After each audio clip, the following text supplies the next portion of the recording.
सुखीपुर गांव एक बहुत ही सुंदर गांव है। उस गांव में शंकर नाम के एक किसान अपने प्यारे बेटे मोहन और अपनी पत्नी लक्ष्मी के साथ खुशी से रहा करता था। शंकर बहुत ही मेहनती और ईमानदार इंसान था। वह हमेशा ही अपने काम से खुश रहा करता था और उसके पास ज्यादा पैसा तो नहीं थे, लेकिन फिर भी वो अपने जिंदगी से बहुत संतुष्ट था।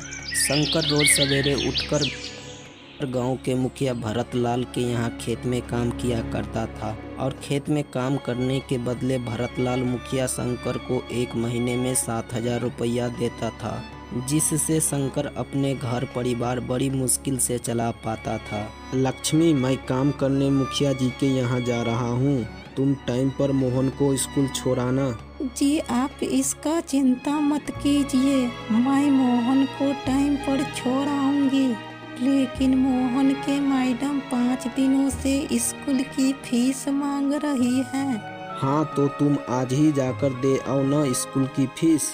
ए जी, मैं स्कूल की फीस कहाँ से दूँ? आप जो भी कमाई का पैसे लाते हैं उससे तो बड़ी मुश्किल से घर चल पाती है, और इतने कम पैसे में मोहन का स्कूल का फीस भी तो देना है, और दिन प्रतिदिन महंगाई आसमान छू रहे हैं। इतने कम पैसे से गुजारा कैसे हो पाएगी? आप मुखिया जी को क्यों नहीं कहते थोड़ा पगार बढ़ाने के लिए? ठीक है लक्ष्मी, मैं आज ही मुखिया जी को थोड़ा पगार बढ़ाने की बात करूंगा। इतना कहकर शंकर कोदाल लेकर मुखिया जी के यहाँ काम करने चला जाता है।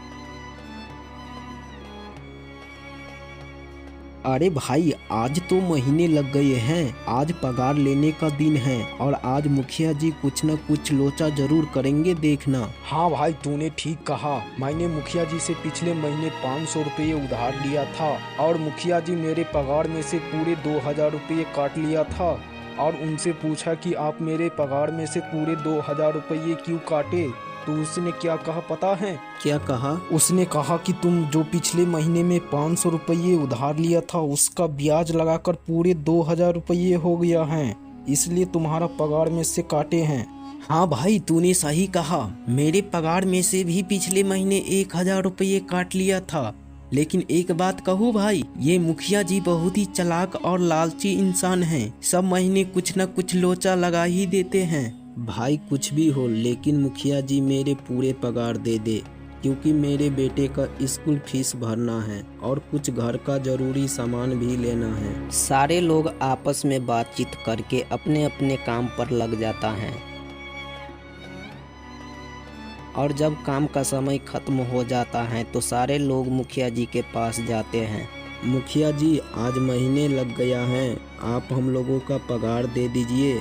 देखो भाई लोग, अभी अनाज नहीं बिका है, सारे अनाज गोदाम में ही रखा है, 2-3 दिन में सारे अनाज बिक जाएंगे तो तुम सबका पैसा मिल जाएगा। लेकिन मुखिया जी, हमें पैसों की बहुत जरूरत था, आप पैसे दे देते तो मैं अपने बेटे का स्कूल फीस जमा कर देते। मैंने कहा ना, जब 2-3 दिन में सारा अनाज बिक जाएंगे तो तुम सबका पैसा मिल जाएगा, तो फिर क्यों दिमाग का दही कर रहे हो? सारे लोग निराश होकर अपने अपने घर लौट जाते हैं। ए जी, क्या हुआ? इस बार पगार कितने मिले हैं? लक्ष्मी, अभी कोई पगार नहीं मिला है, मुखिया जी ने कहा 2-3 दिन में पगार दूंगा। जी आप ये क्या कह रहे हैं? मुखिया जी पगार नहीं दिए? आपको तो पता है ना मोहन का स्कूल की फीस भरना है, और आज स्कूल के मैडम चेतावनी भी दिए हैं कि कल अगर स्कूल की फीस नहीं दिए तो अपने बेटे को स्कूल ना भेजे। अब बताओ मैं क्या करूं? मैं क्या करूं लक्ष्मी, ये मुखिया जी कभी टाइम पर पैसा देता ही नहीं। बस अब हम लोग इंतजार के सिवाय कुछ कर भी नहीं सकते हैं ना। बस 2-3 दिन की तो बात है, रुक जाते हैं। जब मुखिया जी पैसे दे देंगे तो मोहन की स्कूल फीस जमा कर देंगे। ऐसे ही 3 दिन बीत जाते हैं और मुखिया जी सबको पैसे देता है। अरे रामू, ये लो तुम अपना पगार। अरे मुखिया जी, ये क्या, बस 6,000 रुपये? मैंने तो इस महीने पूरे 7,000 का काम किया है। रामू, तुमने जो पूरे महीने में 1-1 घंटे का आराम किया था उसका कटा है। पर मुखिया जी, आपने तो 10 घंटे का काम दिए थे और मैंने पूरे 10 घंटे काम भी किया, और बात रहा आराम की तो मैंने अपने घंटे में आराम किया, तो फिर क्यों काटे?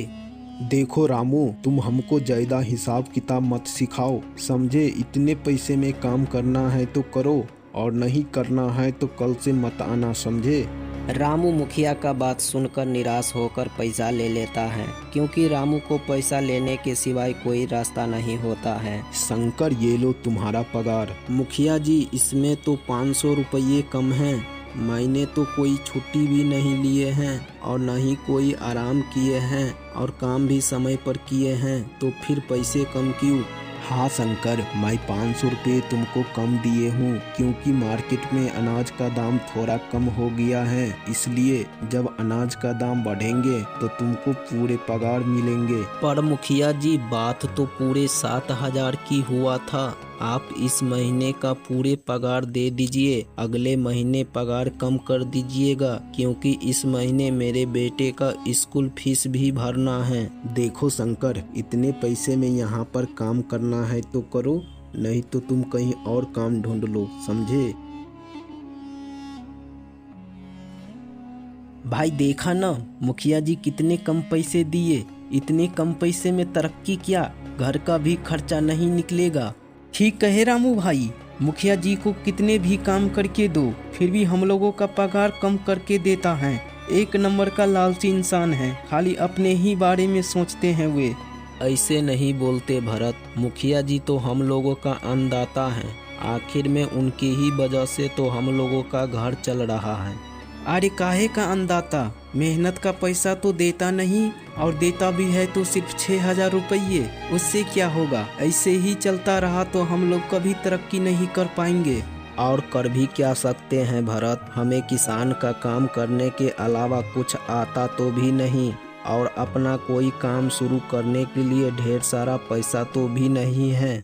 आपस में ये सब बातें करके अपने अपने घर चले जाते हैं। जी आप आ गए, पगार कितने दिए मुखिया जी? लक्ष्मी, इस महीने का सिर्फ 6500 ही रुपये दिए हैं। जी सिर्फ 6500? इससे क्या होगा? मोहन का तो स्कूल का ही फीस 2500 लग जाएंगे, फिर 4000 में घर कैसे चलाएंगे? लक्ष्मी, तुम चिंता मत करो, पहले तुम मोहन का स्कूल फीस दे आओ, मैं सब देख लूँगा। जी आप क्या देख लेंगे? मैंने आपको कहे थे मुखिया जी से बोलकर थोड़ा पगार बढ़ाने की, तो आप कहे नहीं। लक्ष्मी, मैं कहे तो थे, लेकिन मुखिया जी पगार नहीं बढ़ाया तो मैं क्या कर सकता हूँ। लेकिन अब से मैं दुगनी मेहनत करूँगा। सुबह में मुखिया जी के यहाँ काम करूँगा और शाम को कोई और काम।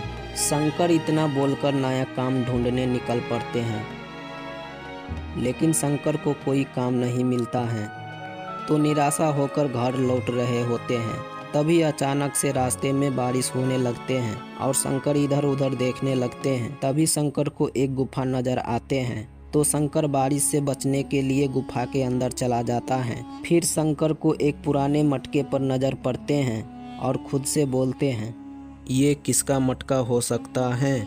यहाँ पर तो कोई दिख भी नहीं रहा है, लगता है कोई छोड़कर चला गया है। मैं ये मटका ले लेता हूँ, पानी भरने का काम आएगा। शंकर इतना खुद से बोलते हैं और मटके में से अचानक आवाज आते हैं, शंकर, मैं जादुई मटका हूँ और तुम्हारा नजर मेरे ऊपर सबसे पहले पड़ा है, तो ये मटका तुम्हारा हुआ। जादुई मटका? हाँ शंकर, जादुई मटका। तुम डरो मत, मैं कुछ नहीं करूँगा। लेकिन जादुई मटका जी, मैं आपको ले जाके क्या करूँगा? नहीं, मैं ऐसे ही ठीक हूँ। नहीं शंकर, तुम इस मटके से बहुत कुछ कर सकते हो। जब तुम इस मटके में एक फल डालोगे तो उस मटके से 10 फल निकल के आएगा। इतना नहीं, तुम इस मटके में कुछ भी डालोगे तो 10 गुना होके निकलेगा। बारिश रुक जाते हैं और शंकर मटका लेकर घर आते हैं। ए जी, आप काम ढूंढने गए थे या पुराने मटका लाने? नहीं लक्ष्मी, ये पुराना मटका नहीं है, बल्कि ये जादुई मटका है। इसमें कुछ भी डालोगी तो ये मटका 10 गुना निकाल के देगा। जी मुझे तो विश्वास नहीं हो रही कि ये जादुई मटका है। लगता है आपको कोई ठग लिया है ये मटका देकर। लक्ष्मी, अगर तुमको विश्वास नहीं हो रही है तो तुम इस मटके में कुछ डाल के देखो। लक्ष्मी इस मटके में एक सेब डाल के देखती है और ये जादुई मटका पूरे 10 सेब निकाल कर दे देता है। जी ये तो सच में जादुई मटका है। हाँ लक्ष्मी, अब मैं चाहता हूँ अपने दोस्त और गरीब लोगों को इस मटके के सहायता से सबको मदद करूँ।